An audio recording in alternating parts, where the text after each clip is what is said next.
When I first experienced this Macan EV or Macan Electric, I drove the base model, and it was the first time I was in a Porsche product where I wasn't immediately like, oh, this is excellent. That car left me a little cold, and in fact, I would have taken the Polestar 3 over it.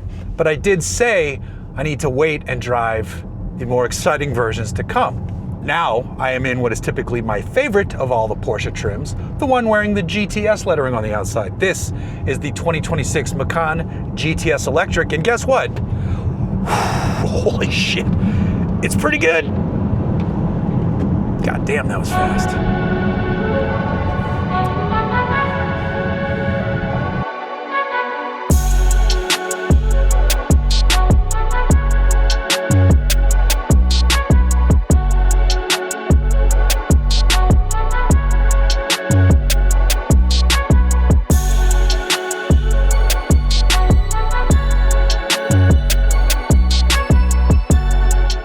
So what makes the Macan GTS Electric so good and so much better than that base Macan EV I drove? Well, number one is more power, but number two is all the stuff that is inherent to any GTS model in the Porsche lineup. This is basically like a Macan Turbo Lite. You swap out, it's a dual motor car, you swap out the rear motor, the standard rear motor that the lower trim versions get for the rear motor from the Turbo. It's slightly derated. Still, all told, we're dealing with 503. In overboost mode, it's like 560 something, and you also have 704 pound-feet of torque. Tremendous power, tremendous, great, instantly available power, right? Coming out of this corner, just nail it. Now, the other side of the coin, as far as GTS stuff goes, is typically suspension. PASM is standard on this. The car sits a little bit lower than the standard car, the standard Macan Electric. I think it's a little over 10 mils lower to start. And then they've retuned the anti-roll bars and the dampers for GTS specific driver enjoyment. And the result is an electric Macan that absolutely dances through corners. There's a slight rearward weight bias. It's like 48-52, I believe. And like there's no steering feel, but the steering capability is extremely high. I believe you can spec these with a Pirelli tire, but these are on the Michelins. I will take Michelin all day, every day over any Pirelli offering, but I think the Pirelli in this instance is a more aggressive Pirelli than the Michelin. The Michelins that are on this are the Michelin Pilot Sport EV tire, which I didn't even know was a thing until I looked at the side of these. That's pretty cool. So for a GTS, it's all about the driver experience. Now, that's a unique situation here on the Macan Electric because the Macan Electric shopper might not actually care about the driving experience. The market dynamics for who buys this is quite interesting. The standard combustion engine Porsche buyer wants nothing to do with their EV offerings, or for the most part. Some of them surely might. But for the most part, some have even gone as far as said, I will not buy another Porsche until you stop making electric, which is just an absurd statement. Like, just don't buy the electric ones, you fucking idiot. Now, the Macan Electric buyer is bringing new people into the Porsche family who don't care or don't even really associate with the gas stuff, which is kind of crazy. But that's what Porsche is finding. So the person who buys this just likes that it is they're buying it for the badge, the brand prestige, and they want an electric vehicle, and they don't want to settle for like a Hyundai Kia offering, even though those are fantastic, or what they view as a lesser vehicle. They like the size of this for the buyer. It just makes it's a good size vehicle. Second row legroom isn't great, but this is the average age of this is probably someone who's an empty nester anyway, who's buying this vehicle, so their kids can figure out something else. So that buyer demographic dynamic is surprising to me, but maybe it's not that surprising because the people who really want a Porsche want a Porsche for what it delivers to them in terms of driving joy. However, over the years, we've seen a shift to vehicles that Porsche offers in its lineup that seem to go against the face of everything else that they did that came before it. First and foremost, obviously, is the Cayenne, which, you know, people have their opinions of that, but it proved to be incredibly successful. And then you have the Macan after that, even more successful. And now we have electric vehicles. Like, so you have the Taycan first, and then now you have the Macan Electric. This makes sense to offer the Macan as an EV because they're getting new buyers into the brand, and that's incredibly important for them at a time when their global sales fell by 10% last year. In the US, sales were up, but globally, sales were down.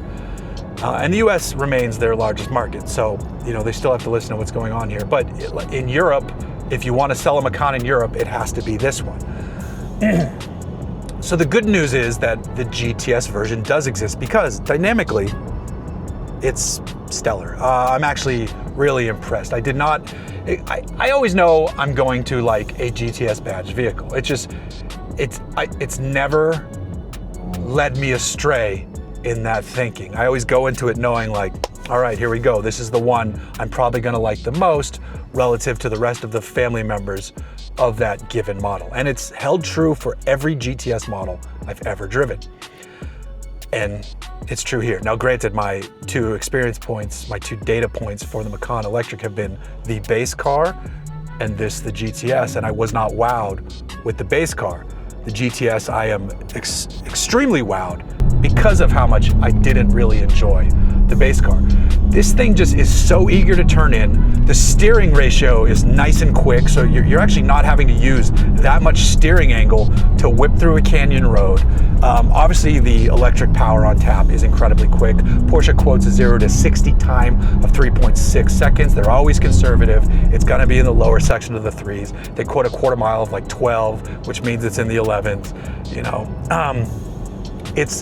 It's just, as far as electric high performance crossovers go, it's hard to defeat this. This is really exceptional at what it does. Now, the market for this, and Porsche knows this, is incredibly small. Lots of crossover buyers, yes, but luxury crossover buyers starts to get, smaller piece of the overall pie. Electric crossovers, you're getting smaller. High performance crossovers, you're getting even smaller still. But they still know that it is bringing people to the brand, so they need to keep offering the breadth of Porsche products within, oh nice Volkswagen, within the lineup. They have to offer it, they have to, put their stamp on it so it makes sense as you walk up and down, and so things are familiar to buyers if they stay within the Porsche family. The other part that makes it a difficult sell is, of course, price. Macan GTS starts at $107,000. It's a shitload of money. This one, as tested, is $124,000. I built one online just to see how I would do one, and it was like $147,000. Paint the sample, get you every time. And normally, I would start bitching and moaning about the price, but I'm going to stop doing that because I think the person who buys this doesn't give a shit. They know what it costs, they want it, they're gonna buy it, they're gonna get it. Porsche knows that. That's why they price them the way they price them. And it is what it is. Obviously, it's well beyond my price range for a vehicle, but it is not beyond the price range of a surprising amount of people out there. And the Macan occupies a really interesting space in Porsche's lineup. Much like the Cayenne before, people were like, here we go, a crossover. But I think the Cayenne softened the blow of the Macan to come, because the initial reaction to the Cayenne was, oh God, please no, God no, why? And then everybody's like, all right, it's, for an SUV, it's badass. And then the Macan comes along, and obviously is a huge seller for Porsche. I read an interesting stat today where it took 54 years for Porsche to sell their 1 millionth 911. It took 18 years for them to sell 1 million Cayennes. It took 11 years to sell 1 million Macans. So they churn these out at volume to help support the rest of the brand. And much like the Cayenne story before it, the more people buy these and the gas version, which is gonna go away soon here, and the Cayenne as well, it gets to support the crazy other things that we, as the enthusiast people, know and love. The 718, the 911, all that good stuff. The things that you envision when you think of the Porsche brand are supported by the vehicles that you don't think of when you think of the Porsche brand. So you have to say hello to all those new buyers coming into the brand. This gets them in the door. Like, thank you for spending $125,000 on an electric Macan so that we can keep making 911s. As far as an EV goes, it charges quick enough. It can charge at speeds up to 270 kilowatts. Porsche quotes 10 to 80%, takes about 21 minutes on a DC fast charger. There's an adapter to charge at NACS locations, which is convenient. And then there's Porsche's charger planner. Porsche's charging planner also is one of the best in the industry in terms of showing you, if you plan a route in the system, various states of charge to arrive at different locations. And if you know where you're going will have a really good charger, you can set it to skip other chargers because you can show up to your destination at 5% or something like that. So it'll be smart enough to be like, okay, we don't need to stop and conserve for the next part of the drive, we're good to go. On top of that, a new feature for their charging planner is that you can tell it you prefer certain types of chargers compared to other types of chargers. You want it to just kind of focus on ones that rip out for 800 volt vehicles at DC fast charging speeds, or if you just want to find a Tesla station, you can find a Tesla station. You can really customize it to your driving,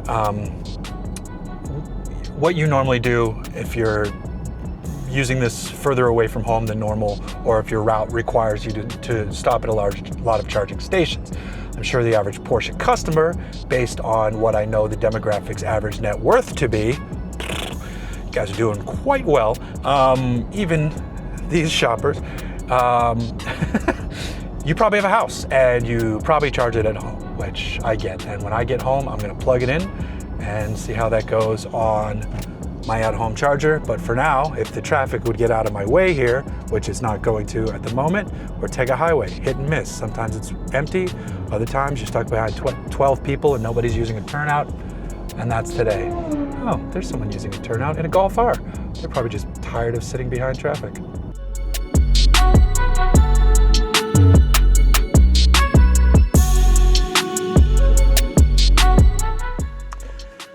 All right, this is the part where I read the notes because I don't have that much time with this car. Literally dropped it off a few hours ago and they pick it up tomorrow. So I made notes because, you know, you gotta be better at your job sometimes, especially better than I am. Macan GTS EV or Macan GTS Electric points that I definitely wanted to hit. Standard features include that Porsche Torque Vectoring Plus with an electronic limited slip diff. Air suspension and Porsche active suspension management are standard. The dampers and the roll bars are tuned for the GTS. You also get Sport Chrono and you also get Track Endurance mode. Track Endurance mode basically keeps the thermal management in check so that you do not get derated. You can just maintain the power levels that you're used to for more aggressive driving for a longer period of time. 21s are standard on this car, 22s are optional. New for 2026 for all Macan electrics that are equipped with all-wheel drive, so not that base rear-wheel drive version, they can now tow up to 5,500 pounds. You also get Race Tex trim, 18-way seats, and slightly cooler looking exterior features. On the EV side of things, this can handle 270 kilowatt charging speeds, and Porsche says you'll go from 10 to 80% in about 21 minutes. Not bad for a 95 kilowatt hour battery pack.